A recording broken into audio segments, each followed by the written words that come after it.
to motivate us and to unite us. And we're going to talk about Jesus today. Surprise, surprise. We're going to look at John chapter 9, verse 24 onwards, carrying on the story of the man who was born blind and his healing. So let's read together John chapter 9, verse 24 to the end of the chapter. A second time they summoned the man who had been blind. "Give glory to God by telling the truth," they said. "We know this man is a sinner." That's Jesus. He replied, "Whether he is a sinner or not, I don't know.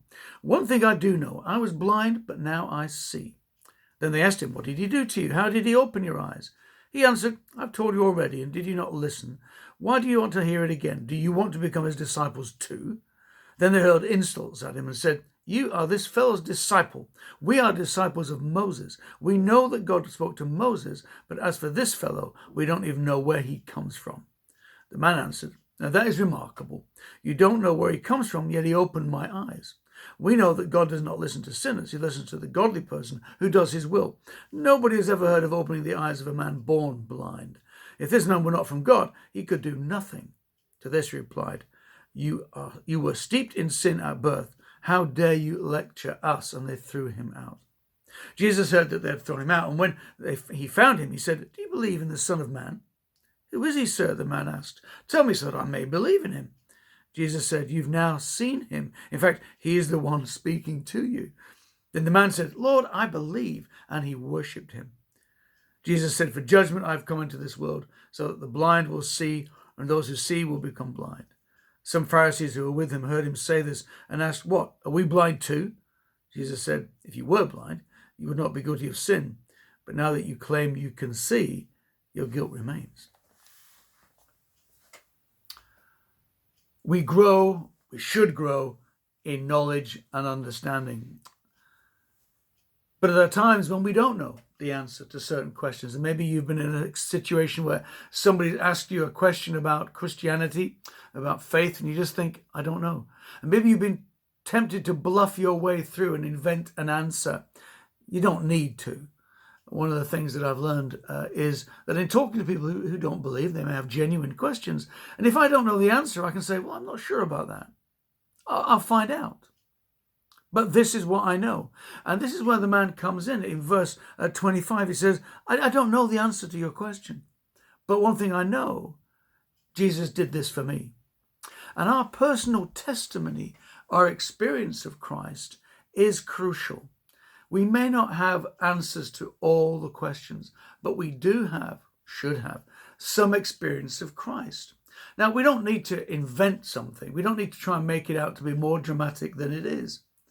I heard a story of one man who'd been converted when he was in prison for murder, and he was giving his testimony, and one of the congregants in the church said, "I wish I had a great testimony like yours."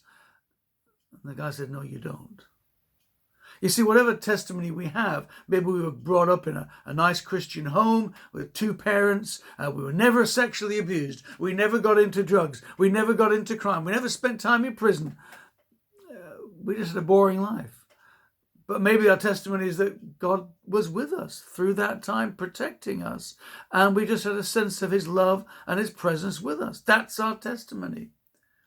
What has Jesus done for me? What has Jesus done for you? There's always something. You may think it's not very significant. It doesn't matter. It's what has Jesus done for you? But there are things that we don't know. There are things that we don't understand. I remember when I gave my life to Christ, there were several months. I gave my life to Jesus. I believed he died on the cross for my sins. I made him my Lord of my life. But I still wasn't sure that he was actually God. For several months, I remember thinking, yeah, I believe he died on the cross for my sins, but I don't believe he's God. And that understanding grew in me. It took time to learn and to grow in the knowledge that Jesus is God and was God in the flesh, in the incarnation. It took me a while to learn that, and I'm still learning stuff. The answer is to go deeper into the relationship with Jesus. It's only later on in verse 36, or verse 35 to 37, where this man discovers who Jesus is and begins to worship him. He'd already had an encounter. He was already saved. But there's certain things he just didn't know about Jesus. And there's some things we don't know. It may be our own fault that we haven't learned. It may be the fault of our church and the teaching, the preaching. It may simply be it's taking time for the penny to drop. We're a bit slow.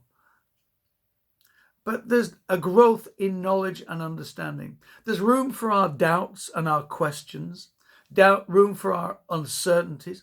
Doesn't mean there isn't any truth. There is a truth about Jesus. It doesn't mean that we shouldn't mind or shouldn't care about good teaching in church. But it takes time for understanding to develop, to grow in our minds and in our souls. Not just an intellectual thing, it's an emotional and spiritual realization of the truth about Jesus. So truth matters. There is a truth to be communicated. Good teaching in church does matter, but in all of us, for myself, I am still growing in understanding about Jesus, about what he does, what he did, who he is, who he will be. There's progress in the Christian life. So we don't need to get worried that we haven't arrived. We don't need to get worried that we don't understand everything, because there's a progress, there's a growth. And so I encourage you in your personal witness and explanation of faith to other people. Don't worry if you don't understand. Be honest. That in itself can be very persuasive and very influential and very impressive.